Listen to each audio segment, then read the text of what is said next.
A long time ago, in a quiet village surrounded by tall palm trees and red-earth paths, lived a man with 2 wives and 2 daughters, Ada, the daughter of the first wife, and Lara, the daughter of the second.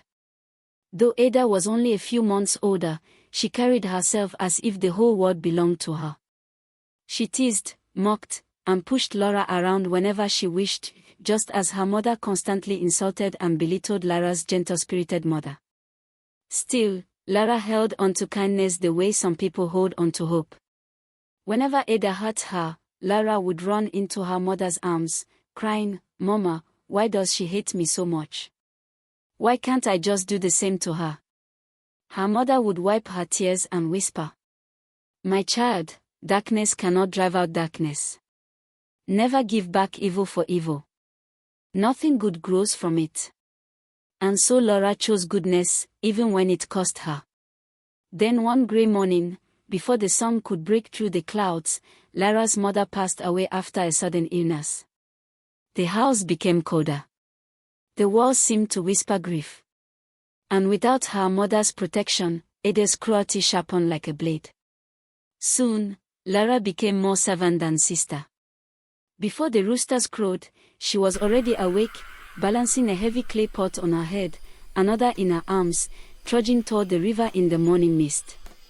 She made several long trips until the family's water jar was full. She swept the compound with a broom of dry palm fronds. She cooked. She cleaned. She washed. She obeyed. By dusk, she would collapse onto her thin raffia mat, too tired even to dream. Every day felt like the last. One morning, as fog hovered over the water's surface, Lara noticed an old man sitting by the riverbank. His clothes were torn, his skin covered with sores, and his face held a sadness that could break a heart. She hurried to him. "Baba, are you all right? Do you need help?" He asked for water. She knelt down, cupped water in her hands, and gently helped him drink. Then, without fear or disgust, she washed his sores with the cool river water. The old man studied her face, his tired eyes softening. "Child, you carry a rare goodness," he said. "A heart like yours deserves light." He told her about a hidden garden just beyond the river, where 2 magical trees grew side by side. One tree bore golden fruit, shining like the sun. The other tree carried ugly, rotten fruit. "Take only the rotten fruit," he warned. "And when you get home, break it open." Lara obeyed without question. She walked into the garden, resisted the temptation to even touch the glowing golden fruit, and picked one rotten fruit. When she returned home and cracked it open, her small room exploded with treasures. Silk cloths, sparkling gems, gold coins, riches enough to fill the house. For the first time in a long time, Lara smiled. But Ada saw everything. And envy grew inside her like a wildfire.